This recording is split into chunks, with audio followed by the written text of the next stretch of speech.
Sachan sir the new vision classes में आपका स्वागत है। और आज हम जिस टॉपिक के बारे में बात करने वाले हैं वो है बेस थ्योरम। क्या कहा जाता है इसको? बेस थ्योरम कहा जाता है। इस थ्योरम के बारे में जो है वो क्लास 12 के स्टूडेंट्स बहुत अच्छे से जानते होंगे या समझते होंगे कि इसकी इम्पोर्टेंस जो है वो क्या है। ये जो है वो बोर्ड्स में कहा जाए आपके फाइनल एग्जाम्स के लिए भी जो है वो काफ़ी इम्पोर्टेंट है।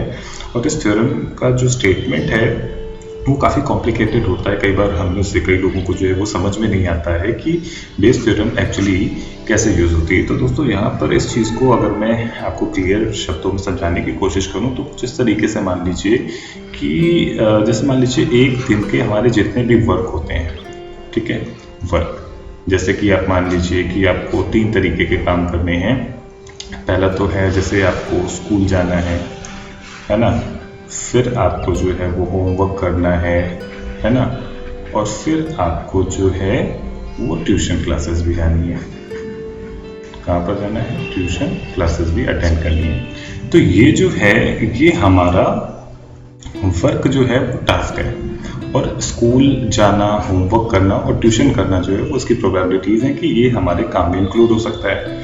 तो बेस की थ्योरम के हिसाब से जो काम हमारा एट अ पर्टिकुलर टाइम ज़्यादा इम्पॉर्टेंट है उसको जो है वो हम प्रायोरिटी देंगे, और बाकी टोटल वर्क को जो है वो डिनोमिनेटर में लिख देते हैं। जैसे कि यहाँ पर स्कूल जाने की प्रायोरिटी मैं मान लेता हूँ थोड़ी सी ज़्यादा है, तो प्रोबेबिलिटी ऑफ जो है वो स्कूल जो है उसको मैं क्या करूँगा, सबसे ऊपर रखूँगा, अपॉन क्या करूँगा, probability of P of school लिख देता हूँ, plus P for probability of homework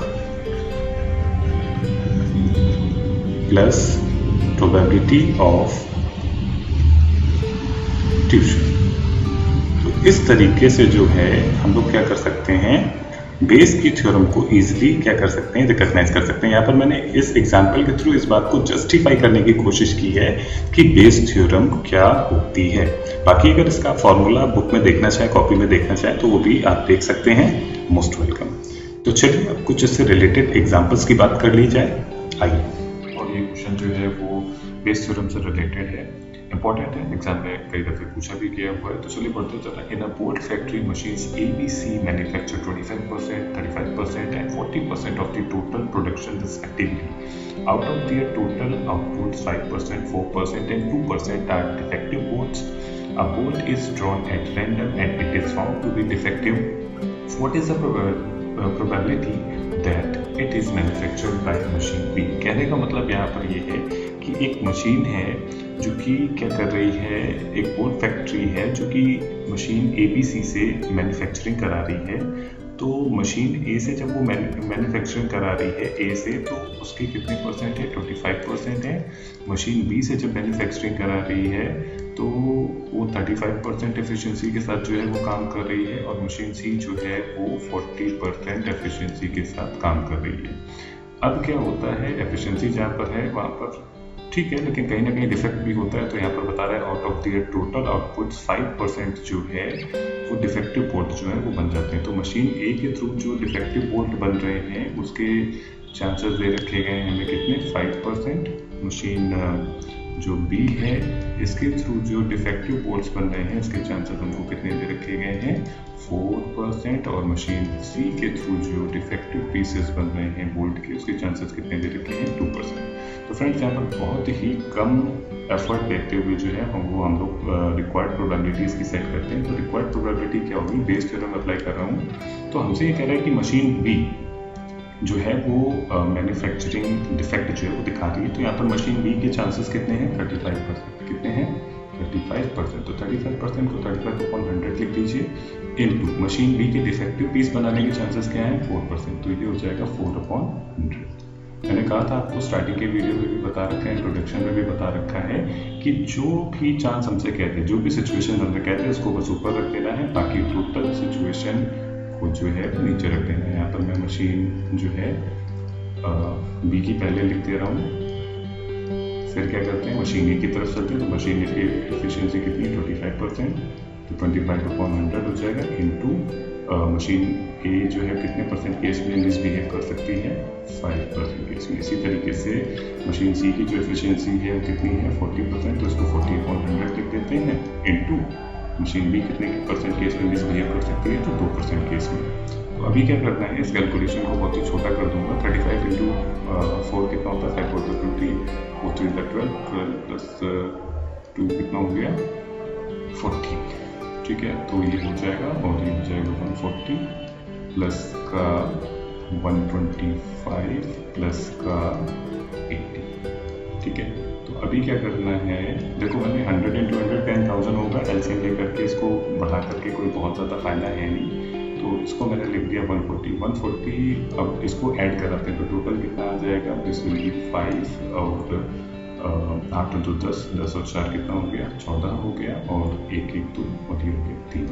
अब इसको जो है कट कर देते हैं, 5 से कट कर दीजिए, 5 4 कितना हो जाएगा 20, तो 5 2 ले जाते हैं, 5 2 10, 5 8 40, और ये कट जाएगा 5 6 30 और 5 9 45। इसका आंसर जो है वो रिक्वायर्ड आंसर हो जाएगा 29/68।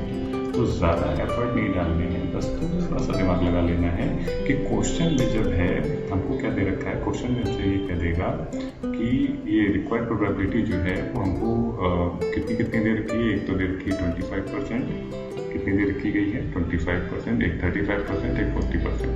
फिर यहाँ पर डिफेक्टिव पीसेस कितने 5%, 4% और 2%। बस इतना जिसने ध्यान दे दिया उसका काम हो जाएगा। ठीक है, तो ये जो है ये बेस थ्योरम भी मैंने अप्लाई की हुई है और इसको मैंने इजी टू इजी आपको बताने की कोशिश की है। इसी तरीके के सम्स जो है वो आपको एग्जाम में बोर्ड्स में फेस करने को मिलेंगे। Keep an I, keep learning. चलिए अगले एग्जाम्पल की तरफ पढ़ते हैं।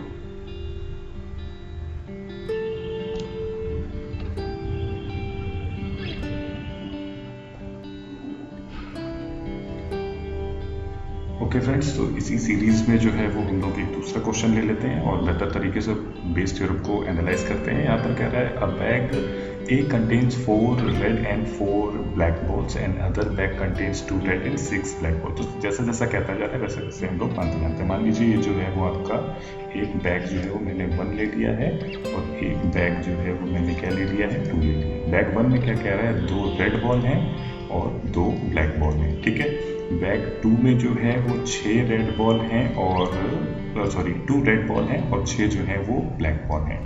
फिर कह रहा है 1 of the bag is selected at random. इन दोनों में से किसी भी बैग को एट अ टाइम जो है वो सिलेक्ट किया जा सकता है। तो सिलेक्ट करने के चांसेस जो है वो 1/2 होते हैं। खैर उसके बारे में हम लोग बाद में बात करेंगे।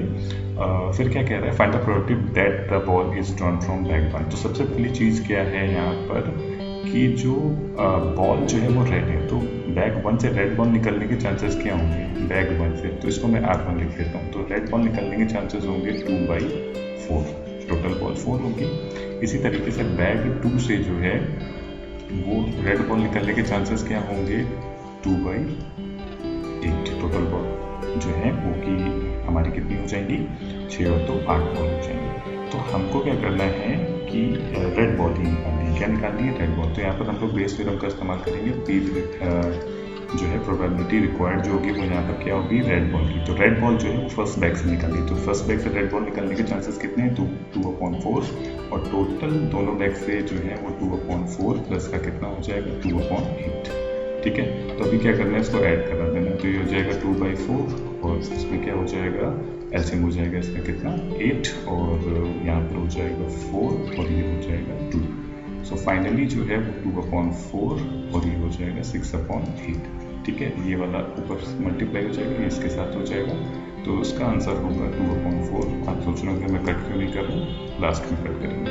तो अब कट करते हैं 4 1 4, 4 2 8, 2 1 2, 2 3 6।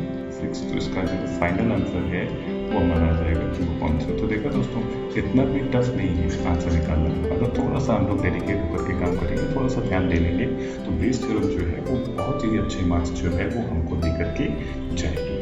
चलिए इससे रिलेटेड एक और एग्जाम्पल ले लेते हैं, साथ में पूरी ही बात समझ में। ओके दोस्तों, तो अगले एग्जाम्पल में जो है वो हमसे कह रहे हैं in class 5% boys and 10% girls have IQ more than 150 in the class 60% of the boys and the rest are girls. तो सबसे पहले हम लोग यहाँ पर क्या करते हैं कि परसेंट जो है कितने का माना जाता है, 100 का। तो हमने मान लिया टोटल परसेंट हमारा कितने का है, 100 का। 100 में से लड़के कितने हैं हमारे, 60% है। कितने हैं, 60%। और गर्ल्स कितनी हो जाएंगी, 40%। ठीक है, तो 60% में से जो है वो 5% जो ऐसे लड़के हैं जिनका IQ जो है वो 150 लेवल पर है, और 40% में से 10% ऐसी लड़की हैं जिनका IQ 150 से ऊपर है। तो हमको क्या करना है, ऐसे बच्चे फाइंड आउट करने हैं बेस थ्योरम की हेल्प से जो कि 150 प्लस IQ की हो, यानी कि होशियार बच्चे हों। और वो बच्चा कैसा होना चाहिए, हमारा बॉय होना चाहिए। तो इसके लिए चांसेस क्या बनेंगे, 60/100 इंटू, भाई लड़का है ना तो लड़के के चांसेस जो है वो ऊपर, हमने क्या कहा था आपसे कि जिसके चांसेस पूछे जाए उसको ऊपर रख दीजिए, बाकी सबको टोटल चांसेस को क्या कर दीजिए, नीचे रख दीजिए। तो ये हो जाएगा 5/100। और इसी तरीके से अगर देखा जाए तो 40/100 इंटू 10/100। तो अभी क्या करना है, सॉल्व कर लेना है। तो 6 5 से कितना होता है, 300/300 प्लस का 400। सो बेसिकली इसका आंसर जो है वो हमारा क्या आ जाएगा, 300/700। इसको अगर हम कट कर देते हैं तो आंसर आ जाएगा इसका 3/7। तो हमारा फाइनल आंसर इस क्वेश्चन का बायस थ्योरम की हेल्प से जो है वो कुछ 3/7 का आ जाएगा। उम्मीद करता हूँ आपको समझ में आया होगा। रिप्लाई करिएगा, चैनल को सब्सक्राइब करना बिल्कुल भी मत